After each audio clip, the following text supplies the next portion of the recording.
Christine, I'm gonna just reboot really quickly.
Good morning.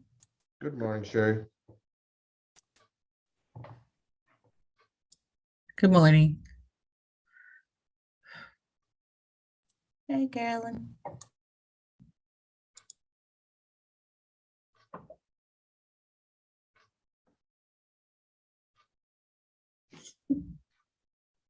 Good morning. Good morning. Yvette was here. She was having a camera issue, so she must have logged off and is going to log back in.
I sent her a message. Let me just call her and see.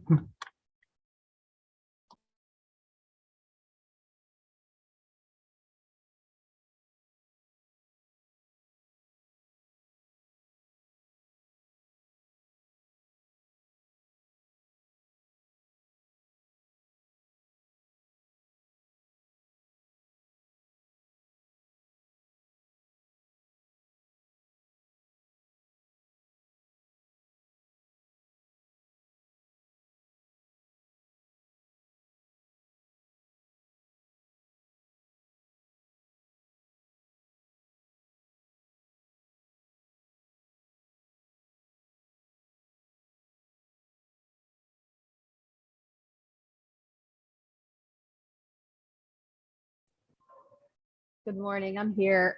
So odd, my camera isn't working, so I apologize for being so, being just a name. Good morning, everyone. Good morning. Good morning. Jesus, Lozano, Miss Palace, and Ross Lee. and Bill. I know who Bill is. Bill Mason, yep. Yes, good morning. Good morning. I'm in the same boat with my camera right now too. I was like, what happened? I never have problems with this. Guess that's the last time I'll say that. That's funny.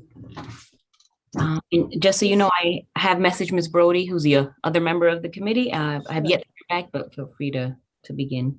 Awesome. I'm just gonna find my, here I was 10 minutes early and then, and then this happened. So I'm just looking for my agenda and just while we wait, and I'm looking for it. I can screen share if you'd like. Yeah, that would be, oh, I found it. Okay. Yes, excellent.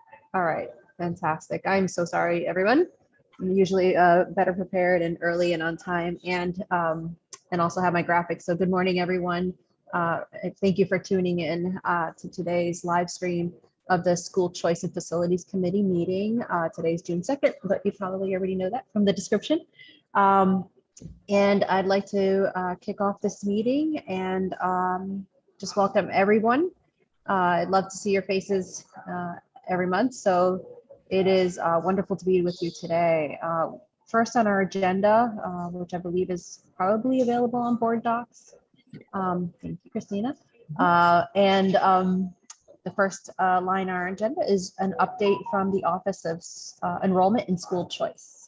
Yep. Good morning, everyone. I'm actually going to turn it over to Director Carolyn Rossley and Assistant Director Kayla Pallas for an update on the Regional School Choice Lottery, the District School Placement Process Update, and summer planning as well. Good morning. Good morning, morning. everyone. Spring, summer, here we go. Yes, getting excited about that. I would just like to give an update on the lottery. So the Resco lottery, we're in our second round, and the deadline for families to decide was yesterday at 11:59 p.m.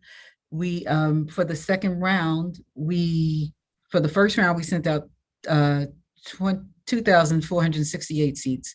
For the second round, we added an additional 422 seats. So that's a total of 2,890 seats. So of that second round, 180 were Hartford and 242 were suburban. And what we found is a lot more Hartford residents are accepting their seats. And so we are the higher percentage seeing that. Just so you know, they will continue to do rounds throughout the summer months. So just as they have in the past. Moving to summer planning, Kayla, you want to? Sure. Good morning, everyone. So regarding marketing and recruitment updates, we are actually in progress for updating the Regional School Choice Office Family Guide. This year, the State Department has kind of created two phases for updates. There is a summer fair at Dunkin' Donuts Park on Saturday, August 13th from 10 a.m. to 2 p.m. This is the second year for that event. All of our Hartford Public School magnet schools and open choice schools will be there and will be represented at that fair. The focus is really on just awareness of the offerings and the school selections for families within the Hartford region. And so in anticipation or in advance of that fair, Resco is looking to actually share their family guide at the summer fair. So at that August 13th fair, which is a little earlier than we had done in the past in terms of that family guide updates, there will be a second round of updates for schools because we also know that there are, changes that occur throughout the summer, whether it's regarding, before and after care and some of those hours or offerings. So schools will also be able to update their pages in the Resco guide before the fall fair as well. But we are actively working on updating all school pages for the Resco Family Guide so we can pass that out at that August 13th event. And just a quick point of clarity. So while we're in the midst of placements for the upcoming school year 22-23, there's always a kickoff for the families in terms of planning for school year 23-24. So some of that gets confusing, but we just wanted to bring to your attention that while we're in the midst of this placement process, we are also working on the materials for the upcoming cycle. Absolutely. And part of some of the other kind of awareness that our team is working on here is just really promoting and getting families engaged for the upcoming year, for the 22-23 school year. So we're working with our marketing vendor, the Causeway Agency, on producing some lawn signs, both in English and in Spanish, that we will plan to place throughout the city, both at our school sites, community locations, as well as just some general awareness billboards and radio messaging to remind families that Hartford Public Schools is here, we're ready, and to welcome them back to school and just continue to support our families throughout the summer months and in anticipation of the upcoming school year. And I think, Chairman Bello, if it's okay, perhaps we can take a pause just to see if you have any questions. Sure. Right now, I'm just absorbing. I don't have any questions. And I'm also just listening also for anything that might be helpful to clarify for our public as well. So one of the things I was thinking about was the sort of strategies, the lawn signs, the marketing are all consistent with the ways that our families, I guess the strategies that have been most successful with our students and our families. Is that correct? Just to sort of share that. Yeah, I would say certainly yes to that. That has been kind of our go-to for our families, right? If you're driving around the city and you see the line signs that say, hey, make sure your child is registered, or we're open all summer to support any needs you may have, then it's really been productive. Fantastic. Thank you. Mm-hmm. It bears repeating. So thank you for that. Oh, absolutely. And Kayla, can you talk a little bit about our future planning for our registration plans, perhaps with the libraries? Yeah, absolutely. We are really excited to kind of pilot and announce this partnership with Hartford Public Library. We're kind of calling it a registration on the go clinic, book your spot. We are throughout the month of June on Wednesdays. We have 2 dates that we have confirmed. We hope to add potentially to that calendar. We also know that sometimes it can be a barrier for families who live throughout Hartford to come to us here at 330 Weathersfield at our enrollment center site location. So we figured, why not kind of boots on the ground, meet families where they are. And so we felt like being present at the library would be one way to connect with families and be able to support with on-site registration. So on Wednesday, June 8th, members of our team will be at the Hartford Public Library, the Park Branch. And then on Wednesday, June 15th, members of our team will be at the Hartford Public Library, Barber Street location. And again, this is in an effort to support families. We will be there if they want to apply to the magnet schools, open choice, they want to submit a late application, we can support them with that. If they're interested or they have a child that is pre-K ready or kindergarten ready, that's definitely an age group that we see sometimes, families are maybe just starting to think about that and maybe they didn't apply to the lottery. We will be there on site on those dates to receive documents, to provide families more information about the schools, kind of walk them through that registration process, receive those documents, help them fill out the forms that they need so that they can be ready for the upcoming school year. So again, we're really excited and kind of piloting this partnership and trying to go out into the community. I think something that throughout COVID, we've definitely been missing. And so we're really just trying to kind of ramp up that awareness and being at places where we know our families are often engaged at. And we're excited to kind of pilot this and possibly add some additional dates and times. But we will be sharing this information out both through our weekly communications, through the communications department and team. We'll be doing some social media blasts as well as some on-air radio promotions, just to be sure that, again, families know that we'll be at those sites on those dates. I think I failed to mention the times, so it will be from 10 a.m. to 1 p.m. again on Wednesday, June 8th at the Park Branch, Wednesday, June 15th at the Barber Street branch location.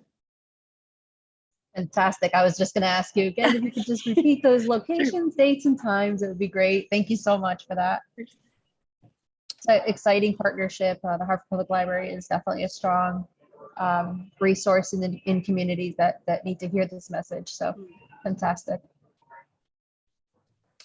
You know, I think I failed to mention when we were referencing the RESCO materials for the upcoming school year, school year 23-24, that you'll see there is that we had the state come to us about a year ago and share with us that schools that are in different locations, even though it's one school in two locations, that we had to do the work of assigning a facility code to the other campus.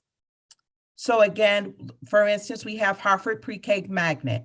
That school had one facility code. The facility code is the thing that drives reporting at the state. So when you talk about academic reporting, absentee reporting, they rely on the facility code as a identifier for each school.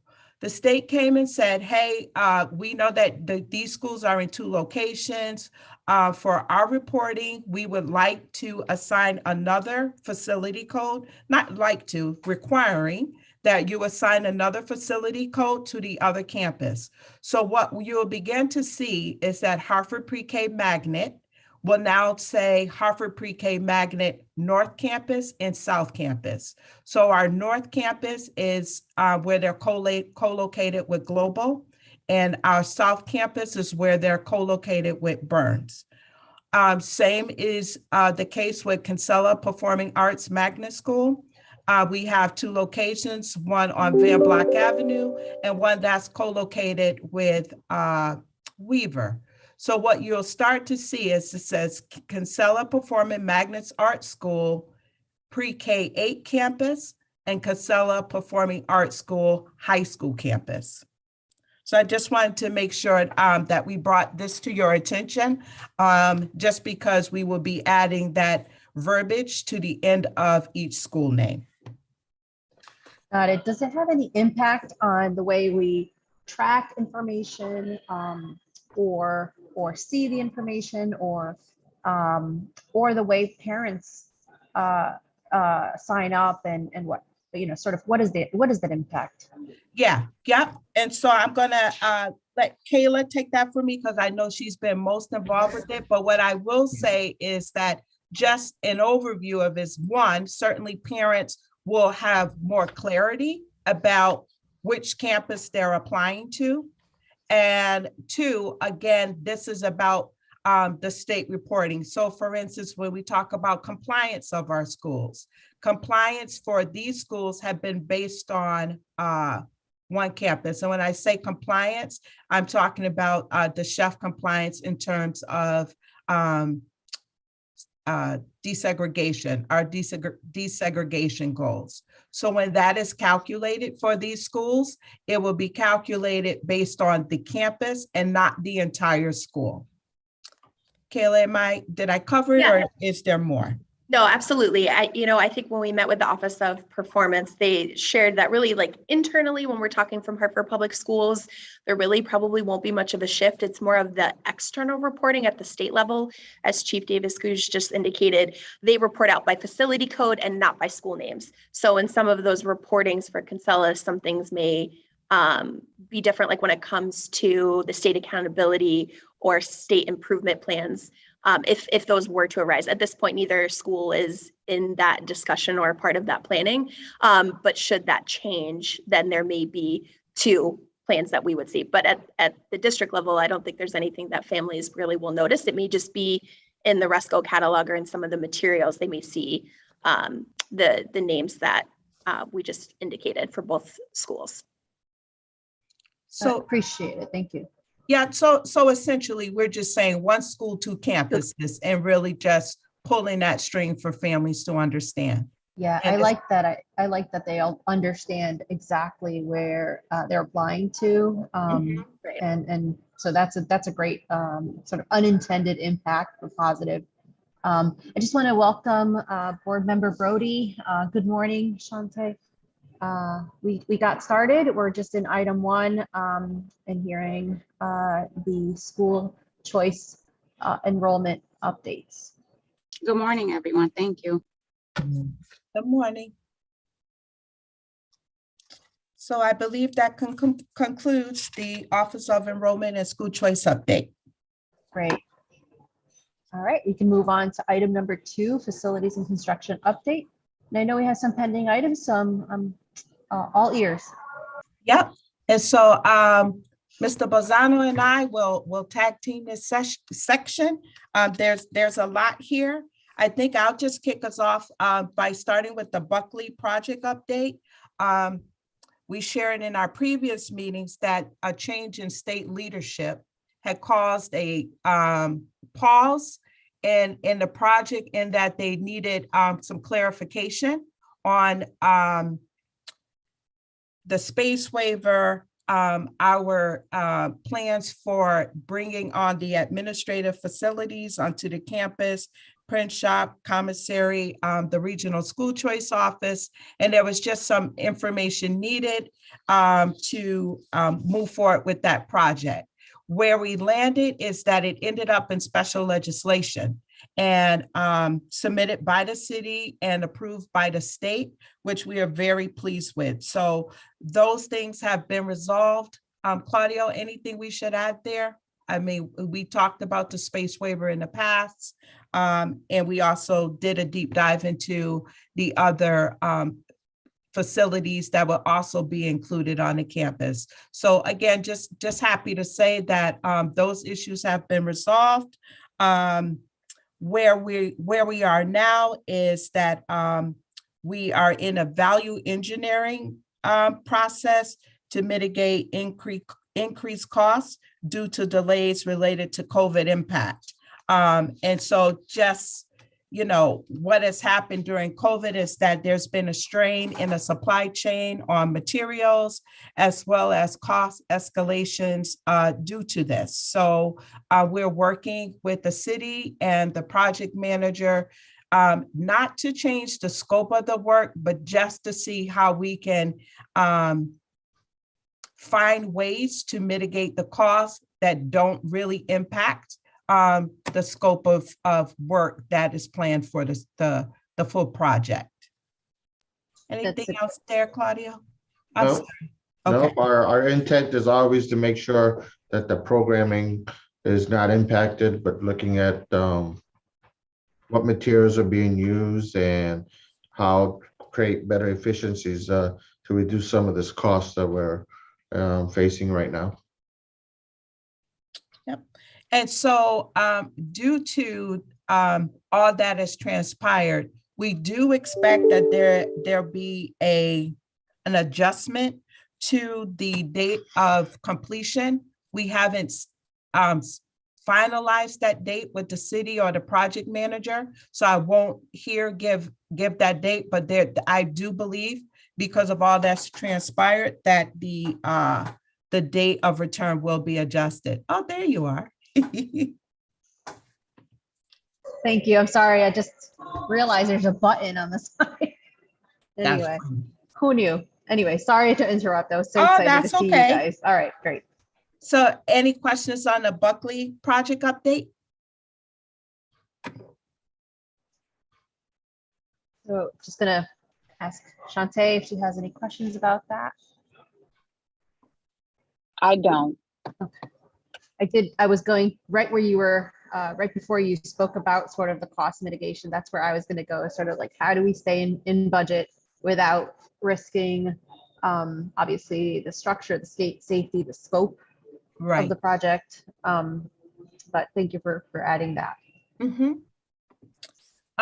Claudio, can you share about the Burns project update? I think we're on track and all of that, but I just want to run through the projects. Yes, the Burns project the team is setting up the equipment on site. They've been doing some landscaping work just to get their trailers on and storage containers. That's about ready to hit. I mean, that's all been bid out and everything. The work is already beginning. Phase 1, or this current phase, is just about to start. So we're right on schedule with that. Great. Any questions on Burns? No. So I'm going to move to Wish, Betances, and Kennelly projects. we talked about that there was a review process for the project manager. They have been selected. What do we call them? The program manager will be announced in the next Hartford School Building Committee. And then from there, right, the project manager helps scope out the timeline for the projects. So that timeline for the projects will be forthcoming. We do want to lift here that we are doing the work of prepping the old Milner building for the transition of the Wish school community into that building. Quick question on that. I know that there's a process and we're trying to seat the person, the project manager, to have a timeline, but is there a sort of estimated date that we should at least know a timeline or have a timeline for the community? Claudia, I know we started, and I don't have it right in front of me, but we started with Wish being August 2025. That's where we started, and the other two schools were the year after. The reason why Wish was 25 is because it's in an unoccupied renovation. So we're expecting that the work moves faster. This process of hiring a project manager is kind of dragged a little bit. So we'll get better details once we have once the building is designed, a construction manager on board to determine how long it'll take to do the work that's being designed. But the original plan was Wish completion the summer or fall of 25, and Kennelly and Betances the fall of 26. But again, I would just say, we know that COVID is still having impact. So we would just have to wait until the project manager comes back with the plan. Yeah, the next year will most likely involve the completion of the contract for the project manager and program director for these three projects, the hiring of the design team, the architects, then it goes into design, and then ultimately the hiring of the construction manager that would also complete the estimating and the timeline. That's like a 12-month, lookout right now. Thank you. And we can move to the next group of schools that are slated for projects is McDonough, Moylan, and Parkville. We shared in the past that there was a need for us to go back and do some tweaking to the application. It wasn't approved last year, June 2021. There were efforts made by the city and the legislature to put the project back into planning. And just the short of that is there were documents and processes required to determine if a building should be renovated as new or actually to be new construction. In the past, the state had waived that piece of the work, but again, with the new leadership, it wasn't waived. So we went back, and currently that process is in the works with a consultant who is really doing that feasibility analysis as to why the project makes sense to be renovated as new. And so we will be resubmitting again for June 2022 cycle of approvals. And I think I didn't mention this earlier. Part of that special approval by the legislation included a 95% reimbursement rate extended because this project moved out another year. That 95% reimbursement rate was supposed to sunset this year, Claudio? Mm-hmm. Yeah. Yes. And so it's been extended the year based on us having to go back for McDonough, Moylan, and Parkville. Any questions on that group of schools? Not at this time. Okay. Shante, any questions? Nope, I don't have any. And then we just wanted to just give some insight into our summer planning, the facilities and transportation and food services. We're all in the midst of engaging with our Office of Academics on the summer school planning. So that's happening. And also we are working with the city and community-based organizations for use of school facilities throughout the summer. Am I missing something, Claudia? No, Okay. we're right on schedule. We've been meeting. We started meetings earlier this year to make sure everybody's up to speed, and we're ready to go. From a facility standpoint, we're working on our summer cleaning schedules so that all the schools will be cleaned, even with summer school going on. We're supporting the CBOs who extend the day for the students. We're ready to go. I see Shante, your hand. Yes. Is there a way that we can know, as far as like our facilities, what programming is in our buildings during the summer? Like in this building, we have summer school. In this building, we have this program and that program. Is that available? Yep, I'm not sure if we have it clearly delineated, like we have it in multiple places, but certainly we can create a spreadsheet and share it. Thank you. Oh, you're welcome. Just because, excellent point, Shante, thank you for that. But got me thinking, just the intended target, is it for us to, as a team, or is it externally facing, you think, Shante, in terms of target audience? Just because that might look different than the spreadsheet if it's for our families. Oh, no, not outward facing. Thank you. Okay, we can certainly get that to Christina, and it will definitely be shared. Thank you. Chair, Ms. Brody, I wasn't sure if, I know there was a meeting held on the Weaver fire alarm.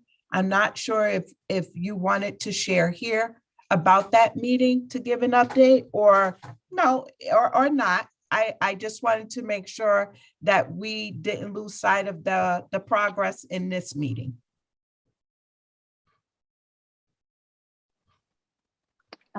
Thank you. I could give a 30-second update. I did have the meeting. I left the meeting with a little more questions than I went in with. It was the meeting intent was to clarify some things, but in reviewing drawings, I was more confused because symbols that were supposed to mean something didn't, and it had to be like we have to go back and figure out why it's not showing what actually like you're telling me what's in there, but your drawing doesn't reflect it in the design specs written, didn't specify certain things. So I went in there just with one document that I thought wasn't correct, but I left with two documents that aren't correct and contradict each other. So they said they would go back and reevaluate, and I'm assuming try to schedule another meeting. That's all I can give right now. Okay, thank you. Thank you. Shante, just a quick question. Who was that meeting with?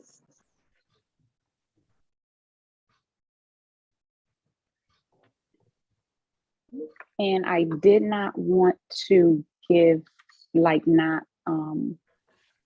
give correct names, right? So so Nat Gale. I don't want to say Sal, I don't know his last name, I apologize. And Mr. Butkus. I think that's who yeah. Yeah, that's the Arcadis vendors? team. Okay. That's the project manager. Yep. And I did submit questions that, you know, Chief Gooch, Davis Gooch, I gave to you. The engineers answered the questions. Well, what I thought wasn't answering the questions, but I got answers, which I'm following up with the real answers, because I knew the answers to the questions. I was just trying to give them the opportunity, but the engineers were not able to make that meeting. So I couldn't, you know, the basis of the meeting really was on those questions, but I couldn't go back and, you know, engage with those who answered the questions. So that didn't happen. They weren't able to make the schedule that, you know, we actually had the meeting on. So that was like, okay, I can't ask you to answer a question that you didn't answer. I can't ask for clarification because those in attendance did not answer those questions. So I don't know, like when the meeting, I don't like have an expectation of when the meeting will be. Will the engineers actually be at the meeting? I don't have any information now. I think they're just trying to figure out the missing information on the drawing. So just know that we have a biweekly meeting with Nat Gale and his team. And that piece, that's always an agenda item that we'll discuss. So if I get any information before you, I would definitely share it. I appreciate it. Thank you, Chief Gooch, Davis Gooch. We can move on. Is that all for facilities and construction updates? Okay, great. So we can move on to transportation. Mr. Hey, Mason, Bill, you wanna kick us off with summer planning? Sure. So right now we have started our summer planning and started actually routing our special ed students. We met with the special ed directors last Monday, and I created a spreadsheet for them to fill out their summer school request, same as we did the previous year. And now we're able to start routing. So we're routing summer school door to door right now. We've created the template for summer school for a regular bus, which includes inner city transportation, and it also includes out of town transportation this year. So we're going to transport the students that live out of town into Hartford. And that's the first time we've done that through our system in the summer. So we've built the templates. We had a first run of students, but we haven't loaded them yet. We're going to try to do a load at the end of this week for a regular bus and see where it populates at that time. But, you know, we're pretty much in a good spot right now that we've already started creating everything. And I want to lift that, as Bill said, that it is the first time that Hartford is transporting regular ed suburban students. We usually contract that out. Resco and Craig Transportation usually supports that for us. But this year, it's worked in the past. We've only did it last year as a re-engagement strategy during COVID. But we do believe that it would be more efficient and effective for our families if we take it on. So while Bill is just saying it kind of humbly, it is a huge undertaking. We thank him for his efforts, and also Autumn Transportation, who is working with us to make it happen. And any questions on our summer planning? No, I just want to underscore again, anytime you're moving bodies in vehicles across town and in around the region, just not an easy thing. So duly noted on the humility and also the complexity of this. Just love to hear as we go, right, as we test this, as we move forward into the summer, just hear a little bit more about any hiccups that we're experiencing, and sort of, I know you guys are really quick on your feet to address any and resolve any issues, but love to hear, keep us posted on that. Sure, thank you. So I have, there were some questions lifted during the Finance Committee meeting about our engagement with families specific to transportation. And so I wanted to kind of talk about it more here as we do our planning for the upcoming school year. around what our families need to know to be effectively and well-informed about transportation services.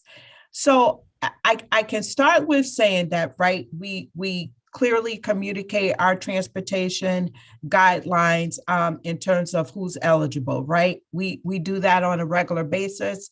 It's on the website. It is also something that is included in our materials for the district school placement process.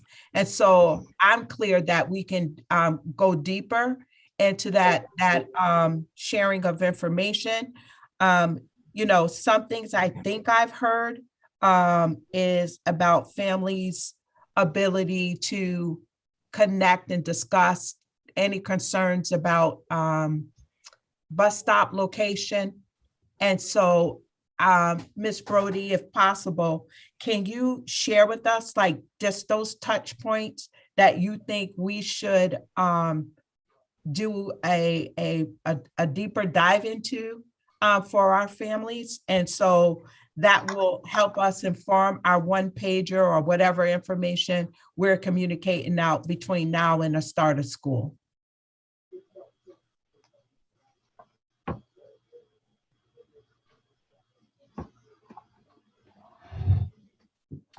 Ms. Brody, are you there?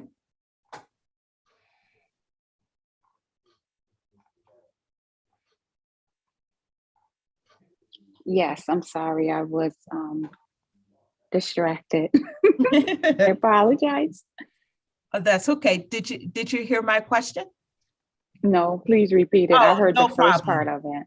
Yeah, so I just lifted that we had some conversation during the finance committee meeting around our parent engagement around transportation. And I was sharing that we do the work of definitely sharing out our eligibility guidelines in terms of who's eligible. But we are clear based on that conversation that there are some things we can share more about. And I think what I picked up from that conversation is, what happens and what parents should do if they have bus stop concerns. And so I just, and I'm asking this question to help inform like the information we share between now and the next start of school year in terms of a one pager and the other places that we share transportation information. So I was hoping we could just take a few minutes to talk about those concerns that you raised during the finance committee meeting. I'll just say, only thing I would have on that is that some of our, how there's a normalcy, like is nothing that this school bus stop, that there's multiple shootings here throughout the day and night. If that is how if you are like saying that's just a norm in my neighborhood, would it be something that you would, is some things that we know that we could do probably a better job at maybe assigning in that regards, that even if a parent does not come, forth, because they're like, well, this is what happens in my neighborhood, sort of. Well, I understand. And I do Yeah. want to say, Bill, can you just share a little bit about the one bus stop we know that lifted as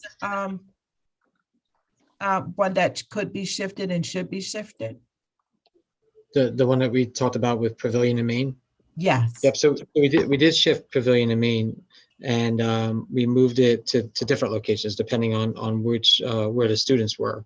So when we make our bus stops, that they're never more. None of the students that go to bus stop have to walk more than a half mile. So that's what we do when we program it into our system. So no one's ever walking further than that to get to a bus stop, and it's very seldom that there's even anybody at a half mile range.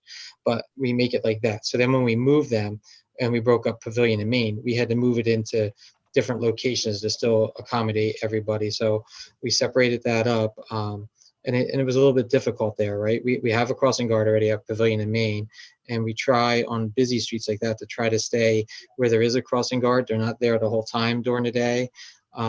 when students are coming in and out of school, they're there for that school. So like if it's a later school that we had the bus stop for, like an 8:40 school, and it's, going to Sand, the crossing guard wouldn't be there. But so we moved them and separated them and spread them out. But we have other ones too, where people will call up. It could be a neighborhood complaint from students being rowdy at the bus stop in the morning, bothering them, property issues where students are, trampling their grass or cars. It's not just the ones where there's violence or issues in the community that way. It's other community issues. And, we work with those folks to try to accommodate their bus stops and move stops when we have to. So when we get calls about anything, we try to move it. We had looked previously, and we had a hot map from the city of where they were saying that like the hot spots are for crime. And we had used that as kind of like a layover, but in some places it makes it, really difficult to meet our criteria for our half-mile busing.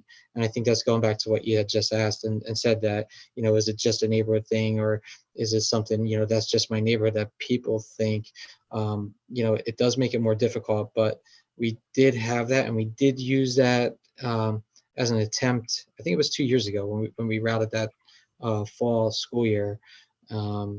And we were maybe able to move like maybe a block or so, and it didn't necessarily mean that it put them in a better position than where they were before. Yeah, I think what I would add to that is like, so Shantae, you're saying like parents may not like parents accept the normalcy of it, right? But what happens is when we move the stop, they're like, you're making a stop further away from my home, and why? So it is kind of a tricky balance, but we'll continue to do the work of listening to our parents when they share a complaint, and we'll also continue to rely on the information coming to us from the city to determine where we place our bus stops. And so with that, is it that we should be explicit to families that should they have any concerns about bus stops here, please contact, right? We don't usually just put it out that way, but we generally talk about if you have any transportation concerns, this is the number you call. And so I just want to make sure we're capturing what you think we should be capturing based on your feedback from the community. Meditation. So are we saying safety concerns or just concerns? Are we asking them? I think we're just saying in general.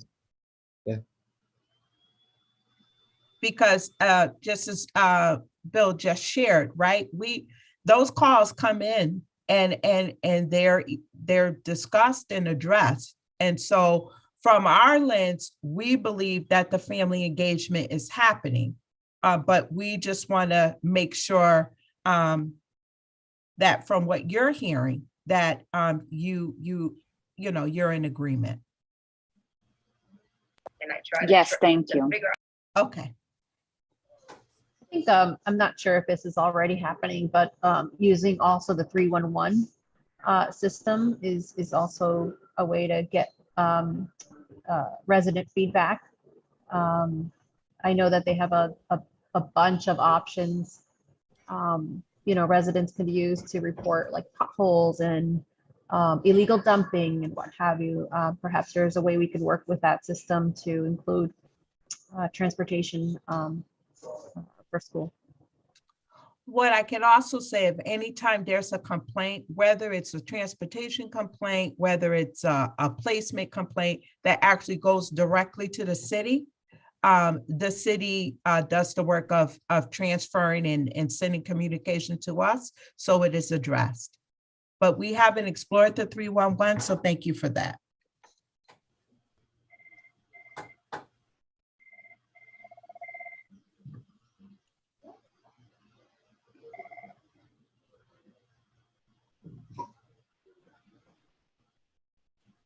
Great, I hope that's helpful.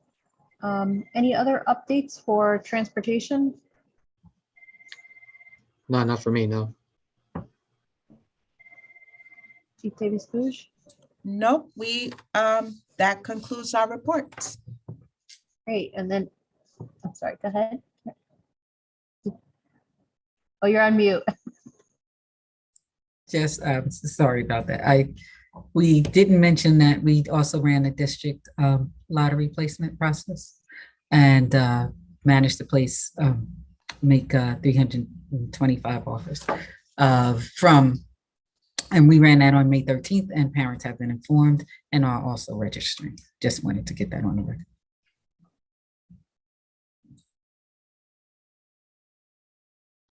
Thank you so much. That is important. 325 offers. That's wonderful.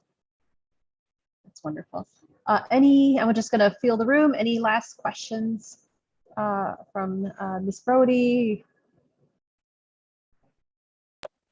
No, I'm all set. Very nice meeting. Thank you. Very Thank you. informational.